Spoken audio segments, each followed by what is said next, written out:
we gotta get a shot of this with the horns. Oh yeah. Is this true? About the mural? Which made this GIA? Yeah. Somebody, is this a true story? Actually, the house in the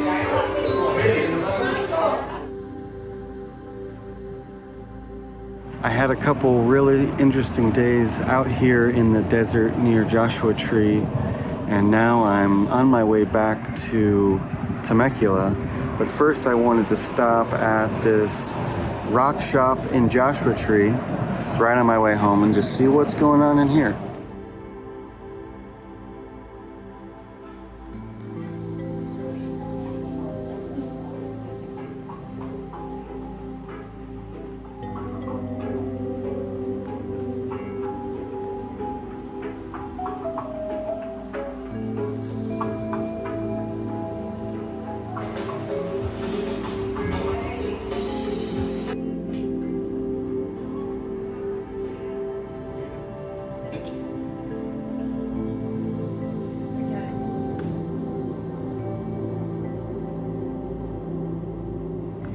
I have just arrived at GIA here in Carlsbad.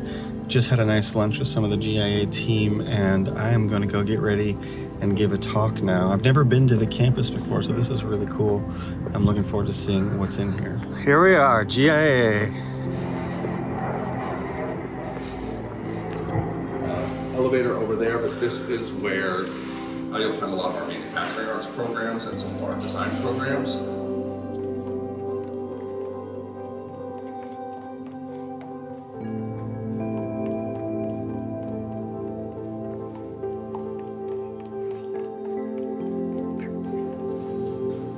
Yes. So for the talk, the library has set up a really nice collection of books related to today's talk, which is so cool, including a bibliography.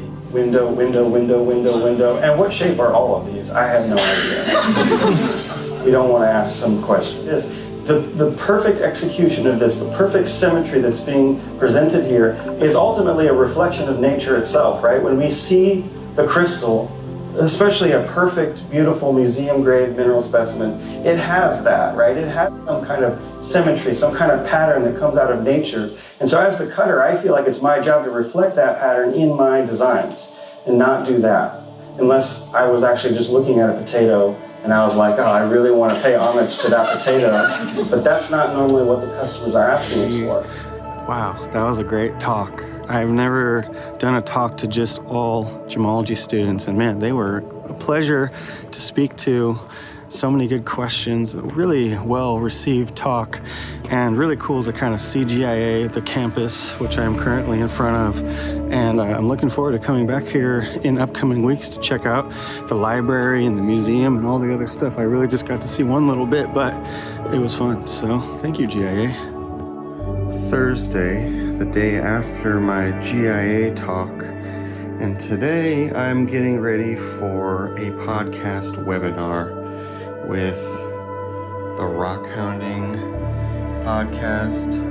So I have got all the camera stuff set up so I can not demonstrate, but at least look cool with my fasting setup and my birthday painting. And wow, what was your favorite mine to go to? Tell us more about that. I mean, the main one, Mount Mica, I was really interested for that because I was really sucked into the whole main story. I mean, you know, there's photos of these miners back in the 1880s, and they're like, you know, in these pits or whatever, but they're like dressed up for the photo, so they're like in waistcoats and ties with like these big pieces of tourmaline, you know, these gigantic pieces of tourmaline that they're pulling out. So that's the oldest mine in America. So I really wanted, I mean, the oldest gem mine. So I really wanted to check that out. And we got to go, and I got to like take a photo of the mine is like a wall with a hole in it, right? Where the mine is underground. I was able to take a photo of the front of the mine to simulate a photo that I had found from 1910 of the exact same spot. So I duplicated a 1910 photo in 2022, and I, put them side by side for Instagram, and I was like, wow, that's so cool. I got a new video in the works, and I needed to upload it, so I'm stealing some internet from Camping World because I don't have any internet at home, and I don't know where else to get any from.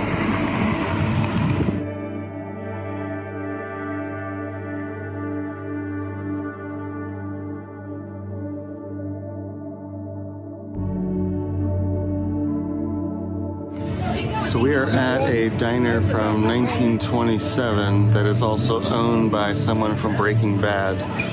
And I'm having a sandwich on French toast, which I can't believe is a thing. Yes.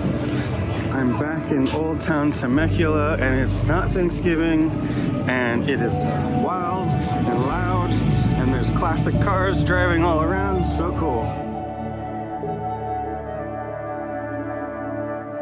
It's looking Christmassy. It's Monday morning.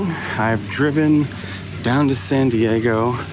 I'm doing a talk tonight at the San Diego Gem Club, but I've got the whole day to waste away until then, so I thought about a museum, some shopping, and finally a talk. So let's have a day.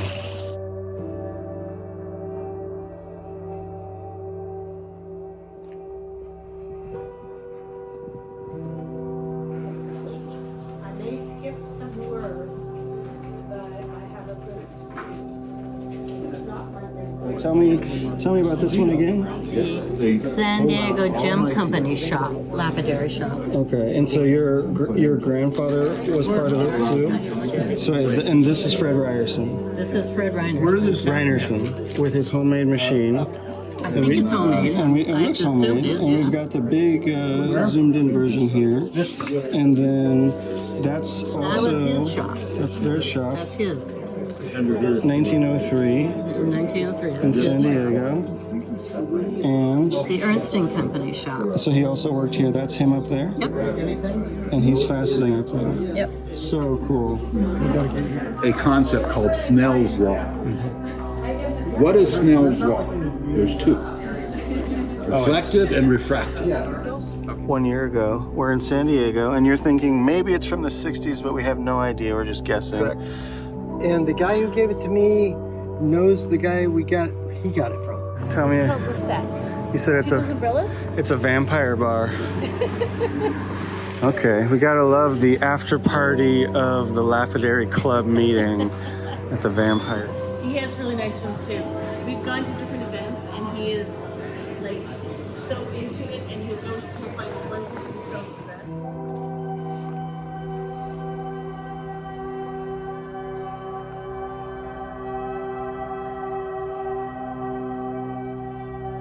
So it's early morning. I'm back at GIA with my friend Al Gilbertson, and we are gonna spend a good portion of today in the GIA library with the librarians, and they're gonna give us a full tour of the library, and we're gonna do some research, and hopefully they're gonna let me film in there so I can share some of the cooler parts of the library with you guys.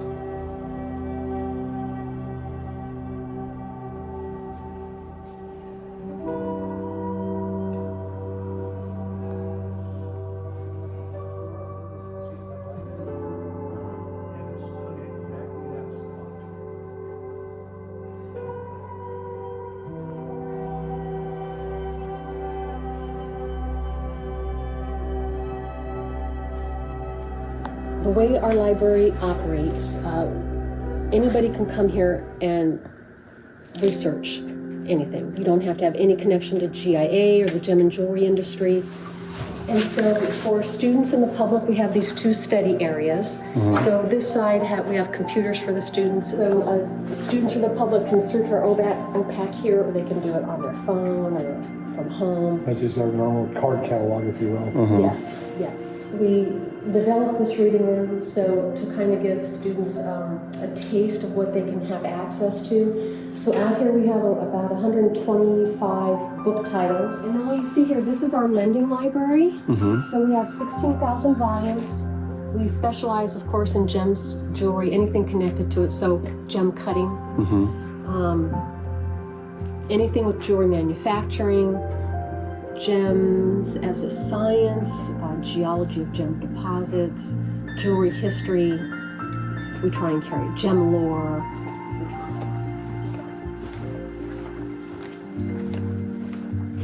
So we currently subscribe to around 123 current publications, but we hang on to everything. This is our archive. This is the exciting room. This is the exciting room. I hope it's not too The dull. more exciting room. Yes.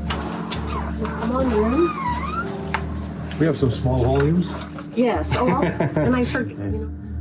So in this room, the core of our book collection we purchased back in 1988 from John and Marjorie Sinkankis, and that was 14,000 volumes. And then we brought in our own rare book collection that we were building at the time.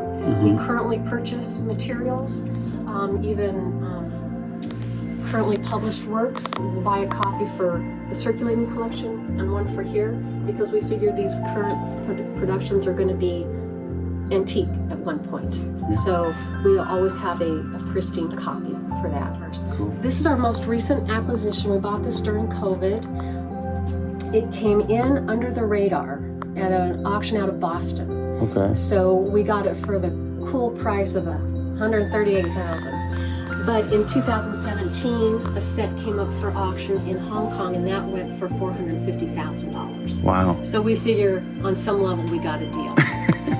So these books document the Chinese jade collection of Heber Bishop. Can you tell Rose knows a lot about history? Yeah. Well- no, you kind of have to, right? She's a good resource to be able to email. Yeah. What can you tell me about this? Yeah, so we have 2 cameras. We put the book in the cradle, and the glass goes up and down. Oh, wow.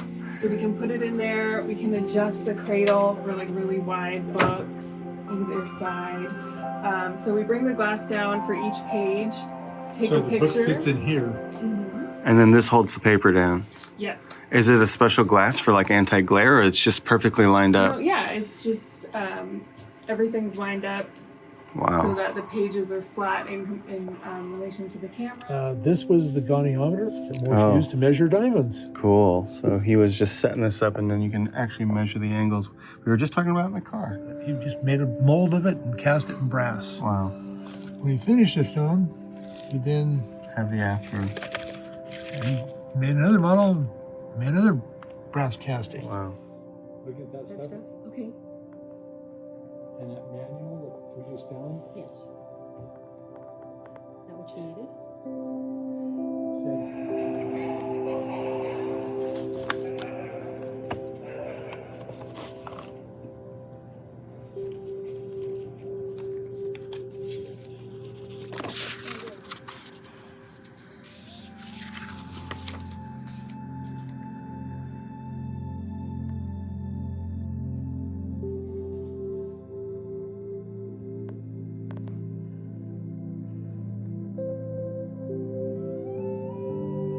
The main connection comes back with Derek's jeweled kaleidoscope and a bunch of tourmaline jewelry from Maine that Derek Katzenbach made.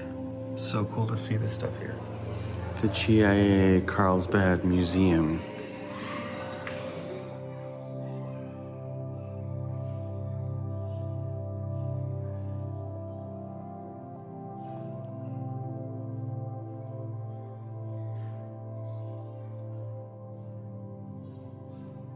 I am at the Fallbrook Gem and Mineral Club holiday party, and there is all kinds of festivities happening here. Silent auction, classic Lapidary Club activity. Look what you do.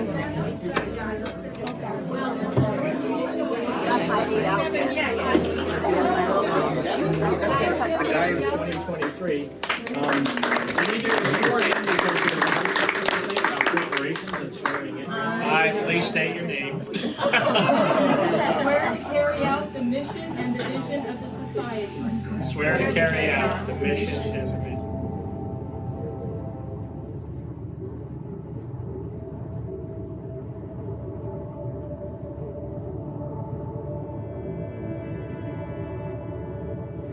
I'm back in Fallbrook the day after the holiday party, and today is the day I've been waiting for. I finally got to meet the lady who has the keys last night, and she is gonna come and let me into this room that has all these vintage faceting machines. So let us rejoice in the past.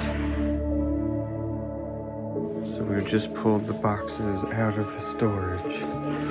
Let's see what's in here. I'm currently in heaven. I found so many machines that I've always wanted to find. This is one of the first generations of MDRs. Notice the triangular base. This is the machine that was in their original 1930s or 40s advertisements, and I've always wanted to find one with a triangular base, and this is the one, so that's really amazing. I've got a handpiece from the old Willems machine, and even the protractor that you would use to set your angle on the plate that would go up and down. Some of them are just totally unknown and probably homemade. This one's made out of a drill press, or at least part of a drill press, but you got an index gear up here, and I'm not quite sure how the angle thing works or why it's segmented like this, but interesting piece nonetheless. This is a really cool one. I'm not quite sure what it is. I think it might be an Allen. I'd have to check. But very interesting old machine, 1940s. And yeah, really cool. Almost kind of reminds you of the shape of the old quadrant of 1609 Prague, but with a modern head. I'm not sure what this machine is or what the story is. I got one of these heads in Seattle a month ago, but now there's the base. And according to the notes here, they're using Babbitt bearings early, or right around 1900. So that's pretty cool to see it with its whole base. Several of the ones here are sort of old homemade types, but they're very old. I mean, this one to me looks, you know, this is a pioneer machine. This must be 1930s or close to it. And no idea who made it. Probably we'll never know, but it exists. And we are in, you know, Fallbrook, not too far from San Diego and LA, where the early faceting story was happening. So very cool to find these still in existence. There's a few machines here that haven't been found yet, but I know they do have, and one of them is this. The DOP is here. This is called the Phase Advancer, 1940s. Really old-fashioned machine, and I think we're gonna find it. It's in another box, in another place, maybe in another week or so, but very exciting. It's been a good week, some adventures, and lots of stones cut in the in-between moments. See you next week, where I'll head to Los Angeles and start a new round of research in the last big gem cutting center of America, the City of Angels.